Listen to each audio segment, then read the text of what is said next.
phone with a very good friend of mine. He has a IT company. He's trying to start basically. He's got some clients. He doesn't have a whole lot of clients, and he's struggling with his current business right now, trying to recruit people. He's probably the only active partner he's got besides another partner that he's got who is not so active in the business. And he reached out to me, asking me questions on what they should do to take some of those things and get help. His problem is he's trying to recruit people. He is in a town where he cannot really find top talent. First, to trust him, and second, he cannot convince somebody to come and relocate to where he is. And he's not able to find the top talent. He's able to find entry-level, interns for his business, which cannot really take his business to where he is. This is the conversation I had with him, and this is what I told him. My first pointer to him was that if you are trying to find talent in a small town, it's always going to be difficult to find the talent that you're looking for, and you will need to look into options of finding talent in outside city. Either convince them to move down to where your office is, or let them work remotely. But these problems, and also something very interesting that came up during this conversation, he also mentioned that I'm struggling with this. This is my first time, and I don't know how to process this, and I'm getting burned out. And I told him, look, this is not your problem. This is the problem we all have. So first, don't feel that you are the only ones. We are in the business last 15 years. We still have problems in our business trying to recruit people. And so does everybody else. We know about those things. However, the way everybody else processes this information is differently. When Microsoft or Amazon is trying to recruit somebody, they have the recruitment process laid out in a way they can eliminate the bluff. Eliminate somebody who is trying to join their company and their resume says something and they are conflicting. They would not even have somebody come into their corporate office and take an interview unless and until they have checked out everything. And remember, especially for Amazon, right?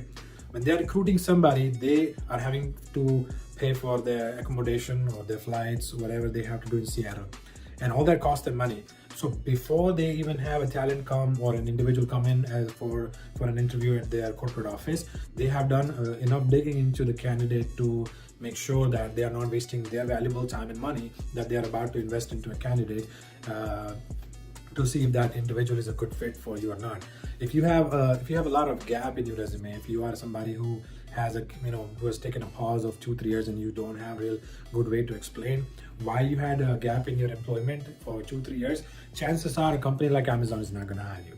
When we interview somebody for a position, let's say they're trying to interview somebody for a position of sales, or let's just say for management, we look into what they were doing in the previous job, how long they stayed on that job, and I simply ask people, hey, go through your day-to-day activity when you are in a position, when you are let's say you are given, you're on your previous job right now, and I'm assuming you have left that job, you're still there right now. Hey, go through your day with me, show me what you did when you clocked in to clocked out, and what you did in an entire week.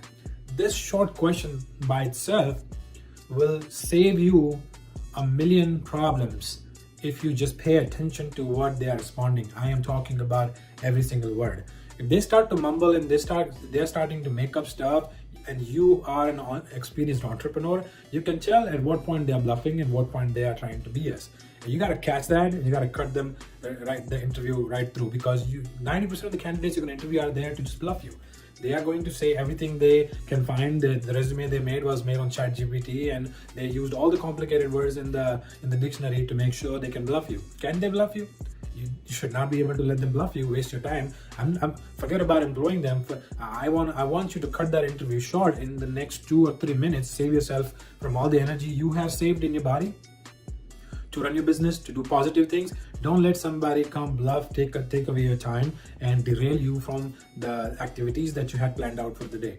Never answer a phone call for somebody who, I was just talking to the friend, and he was recommending me some video editor that I was looking for. And he said, I know somebody is not as professional as you think it may be. Then I cut the conversation short. I was like, hey, if he's not professional, then I don't even want to talk about that guy. You should not even be talking about somebody who's not going to be the best fit for your business, for the job that you don't know. And that's why you're hiring them. If you're hiring them and you are the person who's going to have to coach the new individual on what he's supposed to do, that's a bad hire already. You cannot run everything in your business. You are the face of the company, but you don't know everything. You're there. Your job is to monitor everything, make sure everything is in order, and put process and checks and balances in place to make sure everybody flourishes, the customer gets what they want, the employees get what they want, and you get what you want. That is your job. You cannot put somebody who doesn't have the authority to take decision on their own, or who cannot take decision on your behalf for a job that you don't know. That is why you hired them. You can get a dog and bark at the same time. This is a saying, don't take it otherwise, but you cannot be the person who's barking also. You need them to be accountable. Their SOPs are going to determine what they're supposed to do, and your job is to make sure you check their work. You follow their work. You don't want to come into work every day and see what people are doing or tell them tasks to do. Their SOPs should determine what they're supposed to do. You should not have to give them a list every day of what they're supposed to be doing. And if you're hiring somebody who bluffed in, you came into your organization, remember it's going to cost you a lot more money to fire them, to onboard them, to train them.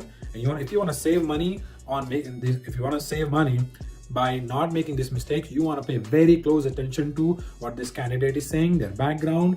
Are they walking the talk? Are they actually doing what they say they are? Make sure you verify their employment, with the pay stubs that they're giving you, and cross-reference with other documents that you can use to make sure they were actually making the money they were making. Because these days people can chat GPT and make fake pay stubs, and that's not the document you want to rely on.